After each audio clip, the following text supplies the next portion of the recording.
할렐루야, 사랑 성도 여러분 반갑습니다. 11월 2일 매일의 묵상 삶의 변화, 오늘은 누가복음 15장부터 18장까지의 말씀을 읽고 묵상하도록 하겠습니다. 제가 읽고 묵상하고 연구해보니 내용이 너무 많습니다. 그래서 다 할 수가 없고 그 의미와 그 해석적인 부분들을 다 다룰 수가 없는 안타까움이 있더라고요. 그래도 제한적인 시간이 있기 때문에 좀 절제해서 진행을 해보도록 하겠고, 평소보다 조금 말이 빠를 수 있다는 점 미리 조금 양해를 구하도록 하겠습니다. 자, 누가복음 빨리 조금 진행해 볼게요. 15장에는요 세 가지의 비유가 나오고 있습니다. 이 세 가지 비유의 전제는요 잃어버린이에요. 그러니까 첫 번째 비유는 잃어버린 양에 대한 비유죠. 여러분 잘 알고 있죠? 100마리의 양이 있는데 돌아온 99마리의 양, 그러나 잃어버린 양을 찾으러 가는 목자의 심정, 이 이야기는 모두 다 아실 겁니다. 그 다음에 잃어버린 드라크마라는 굉장히 작은 돈의 단위예요. 8절에 보시게 되면 10드라크마가 있는데 하나를 잃으면 등불을 켜고 집을 쓸며 찾아내기까지 부지런히 찾지 아니하겠느냐. 작은 금액이지만 그래도 하루 품삯이면 이것을 찾기 위해서 애를 쓰는 그런 사람의 마음처럼, 그래서 잃어버린 하나의 드라크마를 찾는 그런 어떤 사람의 마음, 어떤 여자의 마음들을 비유해서 좀 설명을 하고 있습니다. 그러면서 내가 너에게 이르노니 이와 같이 죄인 한 사람이 회개하면 하나님의 사자들 앞에 기쁨이 되느니라. 주님께서 말씀하시고자 하는 그런 내용이죠. 한 명이 회개하고 한 명의 죄인이 돌아오는 것을 기대하는 거예요. 잃어버린 죄인들이 돌아오는 거죠. 여기서 돌아오기를 바라시는 하나님의 심정이 이 15장 가운데 담겨져 있습니다. 그 다음에 이제 여러분 탕자 비유 아시잖아요. 그죠? 잃어버린 두 번째 아들이 돌아오는 것이죠. 그 돌아왔을 때 아버지가 모든 것을 내어주고 안아주는 그런 사랑의 마음들을 우리가 볼 수 있지 않습니까? 그래서 죄를 짓고 떠난, 그러니까 이거는 어떻게 보면 원죄로 인하여 하나님의 품을 떠나버리고 하나님의 형상을 잃어버린 죄인들에게 하나님의 은혜 가운데 예수 그리스도께서 이 땅 가운데 오셨고, 그 예수 그리스도께서 사랑의 확증으로 이 모든 죄인들을 위해서 죄를 사하시고 부활하심으로 다시 잃어버린 영혼들을, 잃어버린 하나님의 형상들을 회복시키시겠다는 겁니다. 네, 그렇게 해서 15장을 통하여 주님이 오신 이유에 대해서 한번 묵상을 해보시길 바라고요. 16장에는요, 이제 불의한 어떤 부분들을 이야기합니다. 불의한 어떤 청지기의 일, 그 다음에 이제 불의한 부죠. 재물, 그 불의한 재물을 쫓아가는 바리새인. 그래서 이런 세상적인 어떤 것을 쫓아가는 인생에 대한, 예수님께서 우리를 구원하셨다라는 그 은혜를 가리우는 세상적인 모든 것들에 대한 경고성 메시지가 지금 나오고 있습니다. 그러면서 이제 해석이 조금 난해 본문으로 이제 분류가 되는 그런 본문이기도 해요. 16장을 보시게 되면 어떤 부자에게 청지기가 있는데 그가 주인의 소유를 낭비한다는 말이 그 주인에게 들린지라. 네가 낭비한 만큼 채워놔야 돼. 내가 돌아올 때까지 네가 그것을 해내야 돼. 라고 이제 다녀오는 사이에 이제 청지기가 속으로 생각을 합니다. 주인이 내 직분을 빼앗으니 내가 무엇을 할까? 땅을 파자니 힘이 없고 빌어먹자니 부끄럽구나. 이렇게 지금 불의한 생각을 하는 거예요. 그 이제 낭비된 것을 자신의 노동력을 가지고 자신의 부지런함, 자신의 애씀, 노력을 통해서 자기의 잘못한 것에 대한 대가를 치러야 되거든요. 그런데 그것을 치르고 싶지 않아요. 그래서 다시 한번 악한 지혜를 발휘해서 주인에게 채무가 있는 사람들을 불러서 증서를 위조합니다. 그래서 남은 차액을 이제 자기가 낭비한 것에 대해서 채워 넣는 것이죠. 자, 여기에 대해서 여기까지는 이제 불의한, 그래서 이거 누가 봐도 지금 잘못된 행동이잖아요. 그런데 8절에 주인이 와서 이야기합니다. 이 옳지 않은 청지기가 이를 지혜 있게 하였으므로 칭찬하였으니 이 세대 아들들이 자기 시대에 있어서는 빛의 아들들보다 더 지혜로움이니라. 이 해석적인 부분들이 너무 제각각인 어떤 본문인 것 같아요. 이 16장의 전체적인 그 기록적인 어떤 흐름과 그 문법적 요소들을 우리가 보게 되면 사실 16장은요 이분법적 요소를 가지고 있어요. 그러니까 빛과 어둠, 흑과 백, 이게 이분법적 요소죠. 그죠?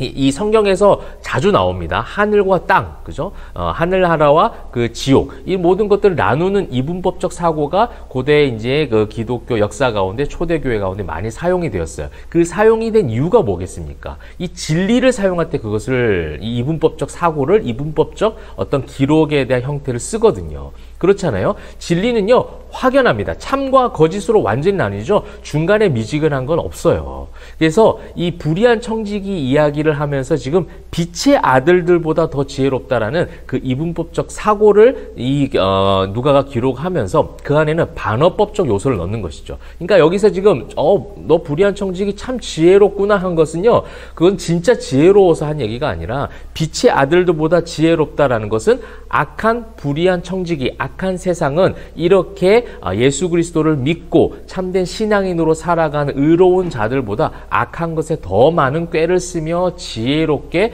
그렇게 불의한 일들을 하고 살아간다는 겁니다.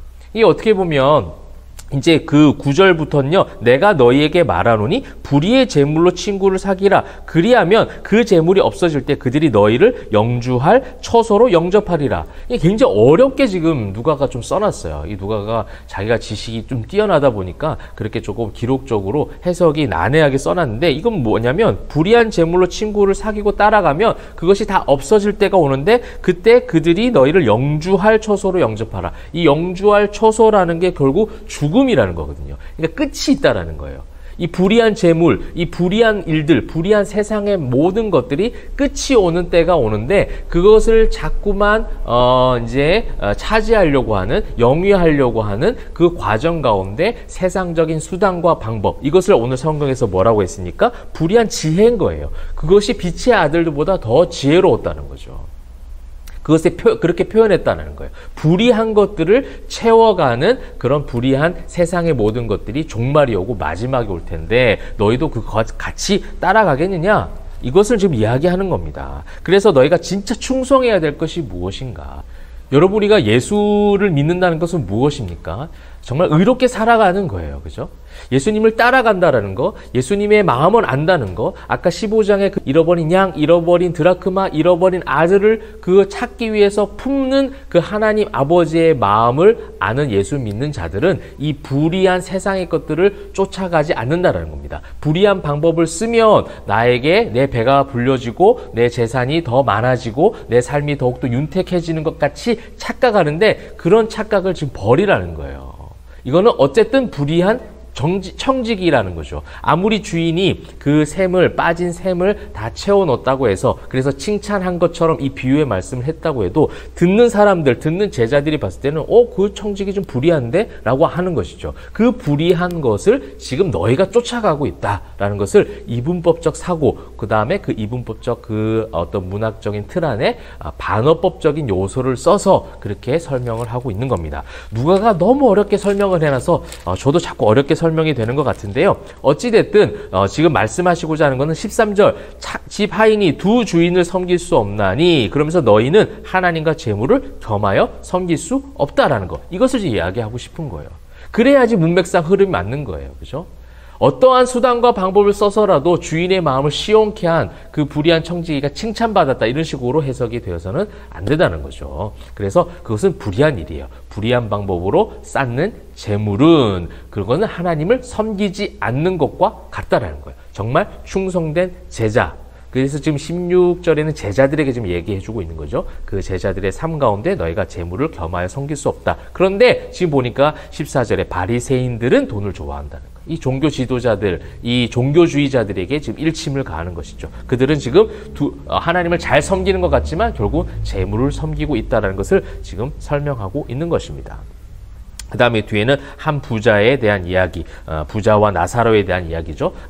부자가 결국은 모든 이 세상이 끝나는 때 그것을 다 가져가지 않잖아요. 뭐 세상 사람들도 얘기하지 않습니까? 우리가 땅에 묻힐 때 세상의 것 그 아무것도 가져가지 않는다라는 것은 세상 사람들도 이야기하는 거예요. 이 성경에서 나온 어떻게 보면 기초적인 철학이죠. 아무것도 가져갈 수 없어요. 나사로는 가난했지만 결국 또 하나님 나라에 들어가서 하나님의 품에 안기는, 아브라함의 품에 안긴다는 것은 하나님 품에 안긴다는 거죠.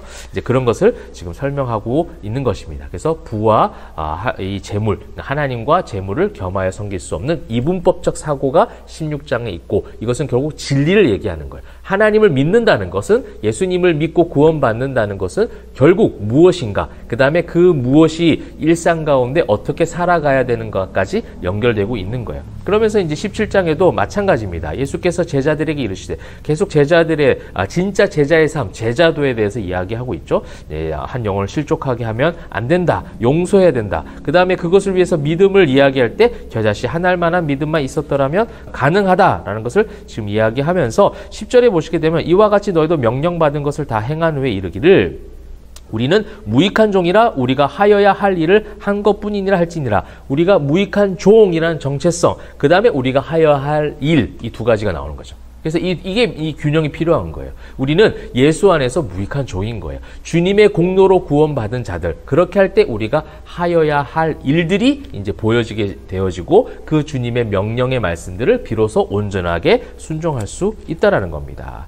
자, 그렇게 할 때 이제 나병 10명의 나병 환자 중에 또 한 명만 돌아와서 예수님을 영접하는 이야기도 나오고 있고, 또 바리새인들이 하나님 나라가 언제 임합니까? 그 하나님 나라에 임하는 것에 대해서 너희가 그 하나님 나라가 임한다는 것을 결국 계속해서 그 메시아를 정치적 군사적 메시아로 보는 거예요. 지금 이 메시아에게 그 바리새인이 그렇게 질문한 것은 무엇이냐면 지금 이 정치적 군사적인 메시아로서의 일들 활동을 할 수 있습니까? 그래서 그 하나님 나라가 그렇게 임하는 것을 이야기하는 거예요. 저는 여기서요, 이 성시화, 그죠? 어떤 우리가 살아가는 땅을 성시화하고 성지화하려고 하는 운동들이 참 많이 있는데, 물론 그 의도는 순수할 수는 있어요. 우리가 그렇게 살아가는 곳곳에 복음이 전해지길 바라는 순수한 마음은 좋은데요. 이것이 잘못된 방향으로 흘러가는 걸 더 많이 보았습니다.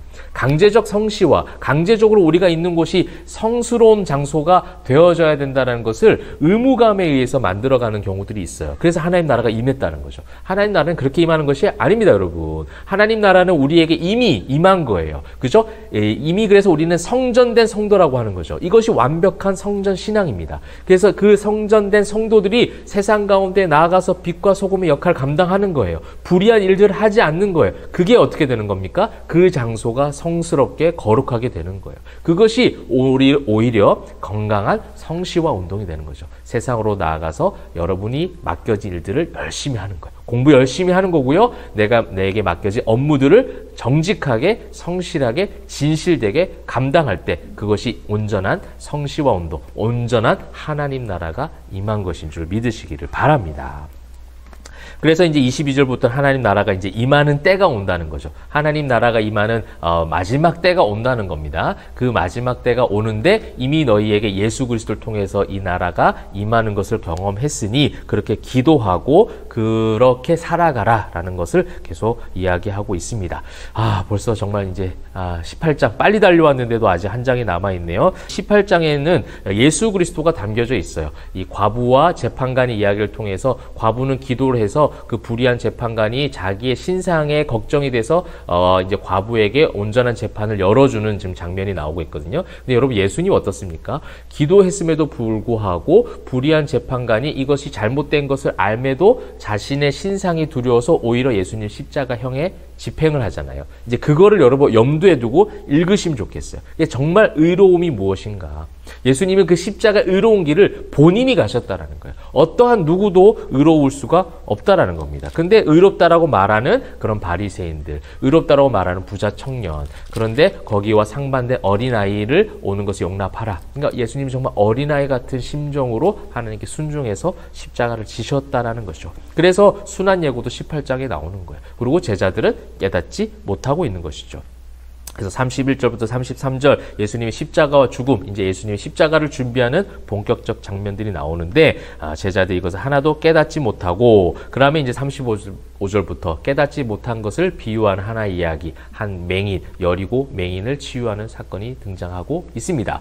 사랑하는 성도 여러분, 오늘 15장 18장까지 한 이야기를 조금 요약해서 이야기한다면 정말 예수님의 하나님의 마음을 알고 하나님을 믿은 성도들이 이 땅 가운데 어떻게 하나님 나라가 임한 모습으로 살아갈 것인가에 대한 부분을 한번 묵상해 보시면 좋겠고요. 또 이제 마지막 18장에는 예수님이 가셨던 그 십자가의 그 길을 우리가 함께 묵상해 볼 수가 있었습니다. 예수님을 믿는다는 것, 예수님을 안다는 것, 말씀을 통해서 예수님을 경험하고 그 십자가와 부활이 내 삶 속에서 어떤 영향력이 있는지를 고민하고 묵상하는 삶이 어떤 것인지 그런 말씀을 통해서 개인적으로 기도하시면서 고민하시고 묵상하시면 좋겠습니다. 남은 한 주도 주 안에서 예수 안에서 승리하시는 우리 모두가 되시기를 주님의 이름으로 축복합니다. 기도하겠습니다.